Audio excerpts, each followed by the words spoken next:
One Sunday after church, when I was in my early 20s, I was talking to someone I knew from church, a member. She was a couple decades older than me, and I taught one of her kids an RE. We were friendly, but not really close, not friends. And she mentioned that after church, she was going to paint her kitchen and bathroom. And I just decided to offer to help out. I'm sure it caught her by surprise. Heck, it caught me by surprise. Like I said, we weren't close. And I'd never even been to her house before. But I didn't have plans for that afternoon, and it seemed like a nice thing to do. So why not? With some help from her two kids, we added fresh coats of vibrantly colored paint. We listened to the new Beck album a couple of times, one which she really liked, and ate some veggie pizza which she ordered. And it was a nice afternoon. And it felt nice just to be able to contribute. And I'm sure that if I hadn't done that, whatever I might have done in its place would long be forgotten to time. But that one Sunday afternoon sticks out in my mind some 15 years later. I think back and I don't know why I volunteered to help out that day. While I've helped out with other people in similar situations, help with moving or repairing a computer or fixing a piece of furniture or helping set up for a party, I've done all those, but they were usually with good friends. So that one stands out for me as unusual. And here's the thing. I don't think it could have happened if not for the church. Because there's something about a church community that just helps make you feel connected in ways that it's hard to find anywhere else in our society. Maybe it's because that church had already given so much to me. A safe space to question, to learn, and grow. It taught me that I would be loved and accepted by my community regardless of who I loved. It had supported my parents as they struggled raising my developmentally disabled sister. It taught me comprehensive sexual education far better than anything that I picked up in public schools. It provided numerous opportunities for me to develop, contribute, and be recognized for my gifts of acting and public speaking. And it provided youth and young adult groups where I felt I could be myself, wholly myself, and develop deep friendships that continue to this day. And it instilled in me the importance of generosity, of giving back. And that's why I'm here today, serving as your minister, because of all of the things that Unitarian Universalism has taught me, has brought me, has provided me.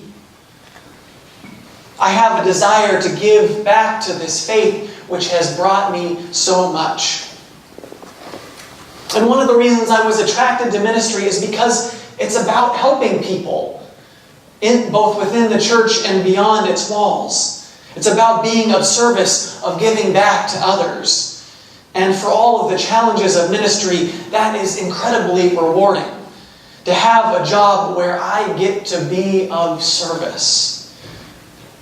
Because we as human beings yearn for opportunities to give. As Marge Piercy wrote in her poem, which was a favorite of of Rod Zimmerman, someone who gave much to this church over his years as a member. Piercy writes, "The pitcher cries for water to carry, and a person for work that is real." We all want to do things. We all want to give, to have work that's real. And just in the past few weeks, I've seen numerous examples of people in this community just wanting to give. There have been people who are helping others move into new places, or taking people to the emergency room, or visiting someone in the hospital or hospice, or taking lunch to someone in an assisted living facility.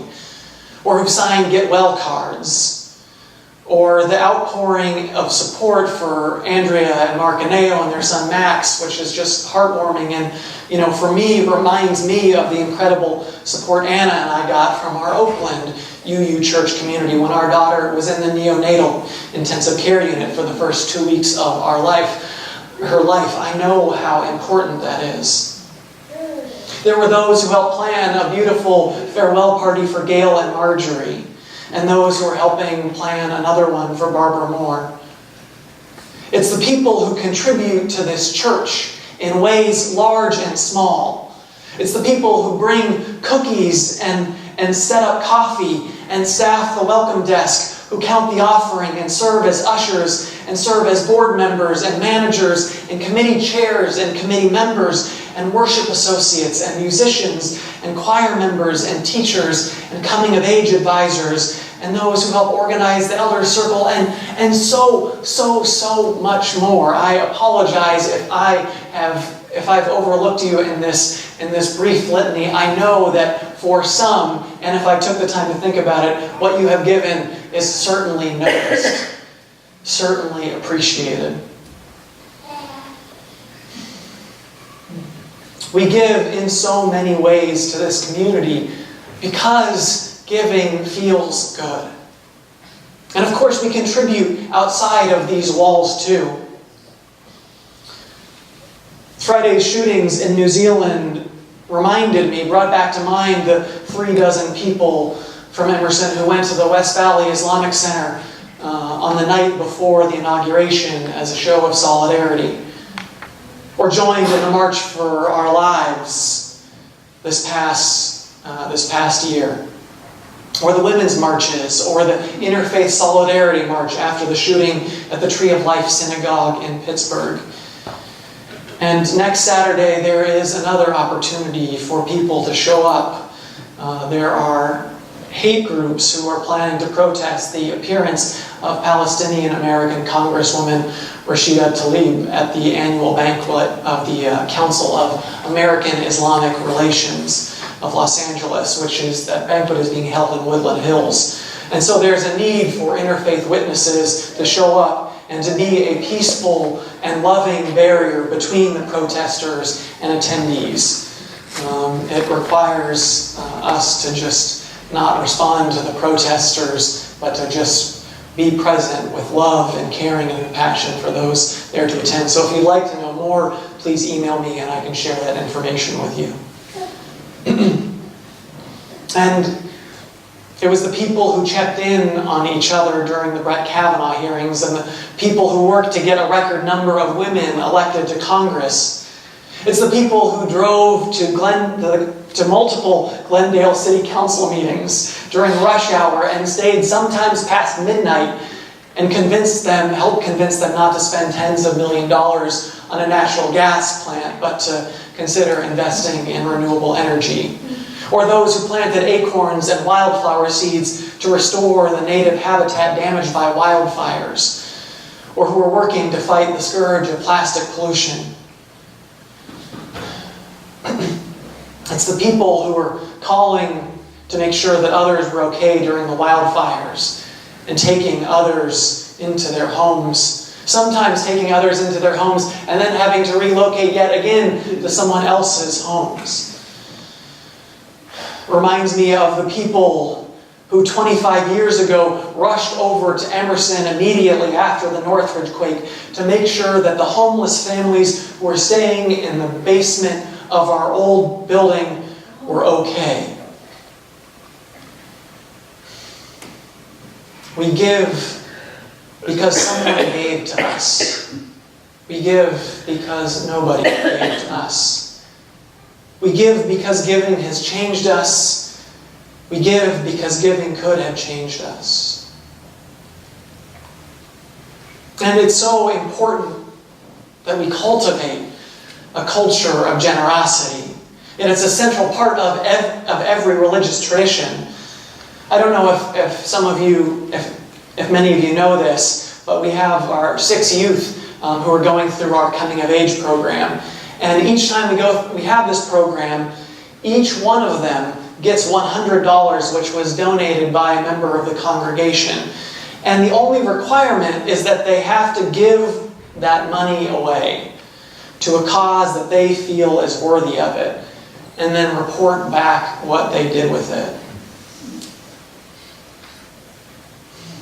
I love that practice. I think it's a great practice to instill that sense of gratitude in our young people.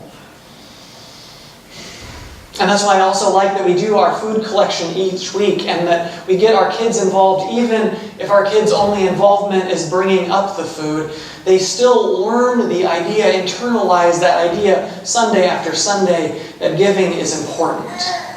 That it's part of what it means to be a Unitarian Universalist. And hopefully, they also learn the good feelings that arise from the practice of giving, of being generous. As Alberto Rios says, "You gave me what you did not have, and I gave you what I had to give. Together, we made something greater from the difference."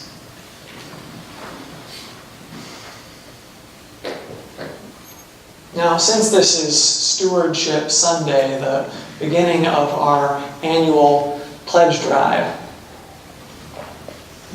we have to talk about money. Now, in his absurdist sci-fi novel, The Hitchhiker's Guide to the Galaxy, Douglas Adams wrote of Earth, "This planet had a problem, which was this. Most of the people living on it were unhappy for pretty much of the time. Many solutions were suggested for this problem, but most of these were largely concerned with the movements of small green pieces of paper. Which is odd, because on the whole, it wasn't the small green pieces of paper that were unhappy."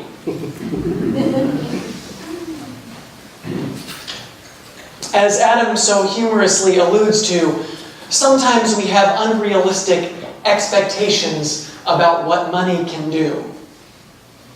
There are numerous studies that have shown that after one has enough to have their basic needs like food, shelter, a living wage met, and I do want to stress the importance of that because some people, including people who are part of this congregation, do experience real scarcity. But after those basic needs are met, study after study, report after report shows that having more money has little relation to one's sense of satisfaction or happiness. There are people who are happy who have just enough money to get by, as well as people who have more money than they know what to do with. And then there are people who are miserable with those same amounts of money. Now, some of that is just a matter of one's perspective or what one values. But I think a big part of it is this idea that if we had more money, then things would be better. But that approach will always leave us wanting, as we know in our hearts, because there's always more. Unless you're Jeff Bezos, there's always someone with more money than you. And I bet you Jeff Bezos is still stressed out about the fact that he might lose a significant portion of his wealth. Money is simply energy and nothing more, says the Reverend Gail Weller. Money can be buried in a field or kept in an offshore bank account to provide a sense of security or to move us just a bit closer to that ever-elusive sense of enough. Money can also be used to do great good in the world. And I believe that this church does great work in the world, great good in this world. I believe that this church changes lives for the better, that it helps nurture the soul and ignite the spirit. And I believe that this church has even more to give to this world in ways we cannot yet imagine.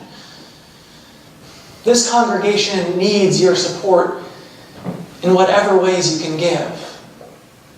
Time or talent or treasure, your wisdom or your love. We need to be a congregation of stewards who understand that the church needs our strong support in order to help transform ourselves and the world. Being stewards means that we are caretakers of this institution for a future that we will never see. Just as our founders had visions to build and strengthen a congregation that we now benefit from. It's our turn to pay it forward. As the Reverend Dr. Otis Moss III said, "Others made a way for us. We have a duty to make a way for others."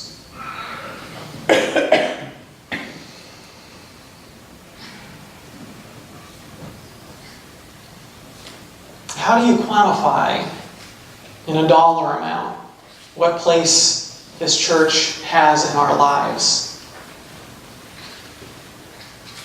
I'm not sure you can do that. I'm not sure it's the right question to ask. In this kickoff of our pledge season, I think it's useful to remember that we don't pledge to the budget, to the board, to the minister, or to the UUA. We pledge to one another because we love each other and care about each other, because we want to build a better world by sustaining this dynamic and vital community. And yet, we give in so many ways, and yet money is one of the ways that this church continues to operate. So there's this idea, from the Hebrew Bible, of tithing, which tithing literally means tenth, which meant giving 10% of your income. And people do tithe a lot in Christian or Jewish churches, but it's something few UUs do. Part of it is we may not see our faith as a life-saving faith, but I assure you it is. But I think part of it is also that we recognize that there are plenty of other worthy causes that we support. That's why I like the idea of the modern tithe, which many UUs are now aspiring to, where people donate 5% to their church and 5% to their other worthy causes. Because these other organizations are truly critical in this day and age. And I know that some people may not be able to give that much. You may have limiting factors like student loan debt or medical bills or paying for preschool. Or it may be that money is just consistently tight and you're only able to give what you're able to give. And you may find that this idea of 5% may be something you have to work towards, something to aspire to. Now this year, I know it's true for me. This year, Anna and I are going to be increasing our pledge by several $100s, which was in itself an increase from the previous year, because we both believe in this church, because we believe in its transformative power. And giving of myself to create a better world is incredibly satisfying. And taking it slow and building our giving capacity over time, we're giving at a level that feels good emotionally, spiritually, and financially. And I hope you too can experience this joy. Because one of the best things we can do with our money is to give generously. Because that, unlike spending it on more stuff, the use of money that almost invariably makes us feel better is to give. And I hate the idea of give until it hurts. Because it doesn't hurt. If it hurts, you're thinking about it the wrong way. As our namesake, the Reverend Ralph Waldo Emerson, said in the gender language of our time, it is one of the most beautiful compensations of this life that no man can sincerely try to help another without helping himself. A church exists to be of service to its members, to take care of each other in our moments of need and celebrate together in our joys and triumphs. A church exists to take care of the wider world, which is so important at this time when so many of us are deeply and rightfully worried about the future of our communities, our country, and the world. When the world needs voices and leaders to call for justice and equity and compassion in human relations, to affirm the inherent worth and dignity of people some would like to call other, to work for peace and the goal of world community, to seek knowledge and truth in a time of fake news, to remind us of our interdependence with all of creation at the moment when we need it most. Your support of this church, by supporting this church, you're helping to make sure that the ministries of this church remain strong and vital. You are helping to make sure that this church will continue to support not just what you get out of this congregation, but those who are sitting next to you, and all of those ministries that touch people inside and outside these walls in ways that are large and small, known and unknowable. And I hope and truly believe that through the generosity of your giving, you will get the best return on your investment.